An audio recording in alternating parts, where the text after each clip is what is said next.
What's good, innies? I hope this evening finds you well. In Season 2 of Severance, we did get a good amount of backstory on the members of MDR to help us get a better idea of who these characters are, right? But the one character we probably still know the least about is Mr. Irving Bailiff. When it comes to Irving B, we don't really get the answers to the biggest questions we have about this character. So I figured when it comes to character-focused theory videos, this Irving guy would be the best person to start with. So with that, I'd like to welcome you to Severance Theory Season 2, the Irving B episode. Before we begin, you should know that this video will contain spoilers galore, so make sure that's what you're here for. And as always, a big shout out to the channel patrons who keep this boat afloat. And of course, a warm welcome to the newest members, Jackie Van Patten. Thank you so much for choosing to support the channel this way. I can't thank you enough. I hope you're ready for an Irving-centric episode of ST2, because it's time to dive. So, as we said in the beginning of this video, we still don't have answers to some of the major questions about old Irving here. Namely, who is he really and who is he working for, or with, and what exactly is he trying to accomplish in the shadows? There are a lot of theories out there. Let's see if we can at least maybe narrow down some of these ideas into something we can work with. Irving spent most of Season 2 contending with a dilemma that started all the way back in Season 1, the Burt Goodman conundrum. Forbidden office romance that seemed to be the catalyst for the major transformation this character goes through.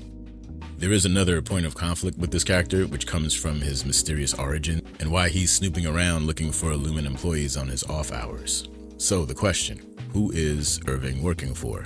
Now, there's been a lot of speculation around this question of who Irving has been working for when he's out skulking the streets of Kier PE late at night in this nifty secret agent outfit. Throughout the story, we're given the impression that Irving is using this public payphone near his apartment to communicate with someone who might be connected to this investigation. Now, during the scene in Season 2, when he's on the payphone with this mystery person while being watched by Burt, who just pulled up, we're able to hear the tail end of his conversation, and he says a few things that should make your tinfoil crinkle. So he says, "Okay, you're not picking up, I get it. I want you to know that my innie got your message." Those are two very interesting lines when you think about it. Now, the overall message suggests that the person he's trying to call is in on his investigation. In other words, they know about it. We can surmise that Irving is requesting this person's help, but for whatever reason, they're not willing to help him at this particular time. And the mystery person has also been trying to reach Irv's innie on the severed floor as well. Now, it's a somewhat accepted fact that Irving has been using techniques at home to pass information to his innie through their shared subconscious. Thus, the insane amount of time spent painting, the export hall elevator, and Irving's weird hallucinations that seem to kick off when he's feeling a bit drowsy at the office. He can probably thank his Audi's coffee drinking for that one. There's something else that stands out about that first line, and that's when he says to the receiver, "You're not picking up, I get it." What I think this line says is that this person is not officially on the investigation, but they've given him the impression that they can be of help. And we can probably assume that this person must have access to the severed floor, even if indirectly. The general consensus amongst fans is that the mystery person is most likely Dr. Ragabi. Her goal is to take down Lumen from the inside, or at least that's what it appears to be, while Irving's actions suggest that he's trying to find people inside of Lumen. So, Ragabi and Irving would have some overlap, giving them reasons to want to work together. But obviously, there are some differences between them that stand in the way of that. It could be that Ragabi did help Irving in the past, but she's decided she's no longer helping him for some reason. Either way, the Ragabi theory does fit. She is part of the so-called resistance that apparently has people on the inside, and it seems like their goal here is to extract enough info out of Lumen using the workers as a source. We've got Petey as an example of being reintegrated for the purpose of assisting the rebel sleeper cell embedded in Lumen's payroll. The enemy of my enemy would apply here. But the theories don't end there, because there's one other character that could fit this slot in the story.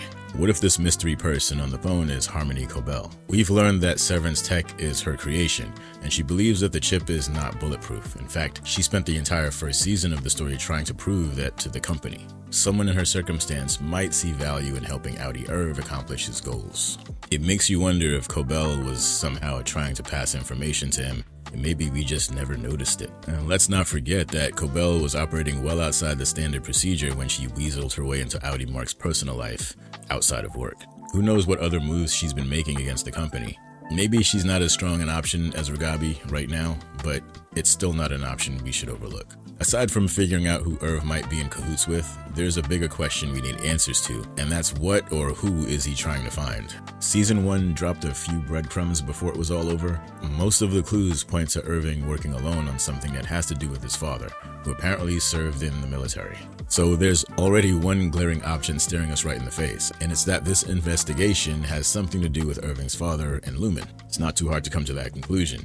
If his dad was military, it's possible that he was a patient with Lumen. It could be that he needed help with a war-related injury or an ailment that Lumen promised they could fix via Severance, perhaps. We know that Lumen has been testing people like Gemma in their quest for the perfect severed state. So there is the possibility that Irving's pops was one of the many people disappeared by Lumen to be a lab rat on the testing floor. If that were the case, Irving might be trying to figure out how to get the info on him from the employees who work there.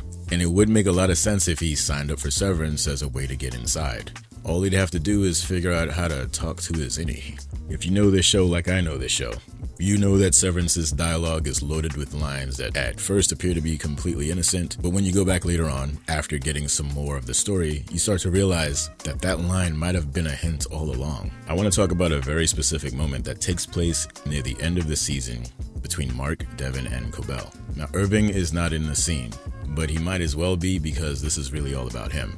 After Innie Mark agrees to talk with Cobell to try to get some help in rescuing Gemma from the testing floor, he reveals that Irving knew about the experts hall elevator, but pay attention to Cobell's response. From Irving's drawings. What? Okay, so yeah, we all saw that, right? This incredulous look on her face. This is a sure sign that she is shocked that Irving knew about this. You have to admit this reaction is interesting and something you can't necessarily ignore as a throwaway scene. At face value, it appears that Cobell is shocked that Irving knows about the testing room floor, or maybe she's shocked that he remembers it. Fans have long speculated that Irving was once employed in a similar role to Milchick. And between Irving's company man vibes and his rote knowledge of all things Kier, he comes off as the perfect candidate for a middle manager position. So yeah, I agree, this one does track. It would certainly explain his familiarity with that door, since he would have sent a few souls to their doom if he was formerly in Milchick's shoes. So let's say this is true. We would have to assume that he's been severed for that role, otherwise it's hard to explain Lumen being okay with him coming back as an MDR refiner. But there is another possible solution to this part of the puzzle, and that's what if Irving was the test subject instead of being a floor manager? It's certainly reasonable to consider that Irv may have been tested down there, and when you factor Burt Goodman into the mix and the possible history these two might have, it gets really interesting. In fact, some fans have suggested that Burt used to work on the testing floor, much like that creepy Dr. Maurer character, and this is how he met Irving, as a test subject. That should have given you the heebie-jeebies. The truth is, all of these related theories work to some degree. We still need more concrete evidence before we can settle on any of them. That said, everything does seem to be pointing to Irv having a history with Lumen that we haven't even begun to scratch the surface of. So one of the things we've established is that Irving is definitely making efforts to communicate with his innie, and it seems to be working. One proof of this is when Irving was able to figure out that Helly R wasn't who she said she was when they were on that Ortbo experience. Of course, when Helena first appeared pretending to be her innie, Helly R, Irving was the first person to look at her sideways. This incredibly potent intuitive ability might be better assigned to his detective skills and his knack for spotting a lie. A key thing to note is that Irving truly comes to the truth about Helly when he falls asleep in the woods during the Ortbo experience. It's during the dreamlike sequence that his brain draws the connections that lead him to the right conclusion. Some fans believe that part of the reason he was able to make this connection is because his outie is familiar with who Helena Egan is on the outside. This scene does prove without a doubt that Severance is not fail-proof, and that it can be defeated by dreams and subconscious thoughts. Lumina is likely aware of this effect, and they're keeping an eye on him for that reason. Maybe there's something they don't want him to remember. There we go again. One of the biggest questions for the season is whether or not we will see more of Irving B in Season 3. This is of course impossible to answer. Assuming things are good behind the scenes, this character's story is far from over. I'll admit that I don't see a happy ending for Irv, especially when it comes to Burt, because let's be real, despite the quote-unquote favor he does by getting Irving out of danger by sending him away, I still don't trust Burt Goodman yet. There's still a definite feeling he's not been completely honest about his role at Lumen, but let's save the Burt Goodman discussion for a future video. Alright, tinfoilers, before I make tracks, let's take a few minutes and read some mail. Directly from you via the comment section from the last theory video. The first one comes from SEO Shogun. They say this: the others have to be working on someone else. They said that each file that Mark has done has created one innie, and Mark stopped and said he's done 24 files, and that was before he did Cold Harbor. That means that all of the innies that were made for Gemma were made by Mark, a total of 25. So everybody else must be working on someone else, right? I think this is correct. I think this is what's happening. I believe that he was working strictly on her and the other 3 were working on different people. And so that really makes me wonder, who was, for example, Helly working on? And are these people that we've met yet? It's all the more reason to think that there are people on the outside, characters that we've seen before, that are severed and we just don't know it yet. We got another one from Cat Droid. One thing I've been thinking about relates to the visual callbacks to Stanley Kubrick in the series, scene compositions, Milchick doing the Minotaur pose, etc. One of Kubrick's favorite techniques was twinning, having duplicates of every character and duplicates of visual elements. So the shadows of the MDR staff could be considered a form of twinning, and it could be simply an homage to Kubrick that they each bear a resemblance to each MDR staff member. I see this as artistic expression. This is more like an artistic flourish, in my opinion. I'm inclined to agree with this too. The people that played these sort of shadow characters were not always the same actors. They're 2 different sets of actors, so I think this is more just a visual thing. It's already been confirmed that cloning is not a part of the story, so I think we have to go with that. Okay, the next one is Berlinechka. I hope I'm saying your name correctly. Gemma can be a plant because if she was an animal, she would have been under the care of the mammalian care division. And I think you got something here. One more before we go. We got SpoikTube. Again, I hope I'm not butchering that. Anyway, he says, because of the scene between Jaime and Helen where he sees Kier in her, I'm suspecting a story plot in season 3.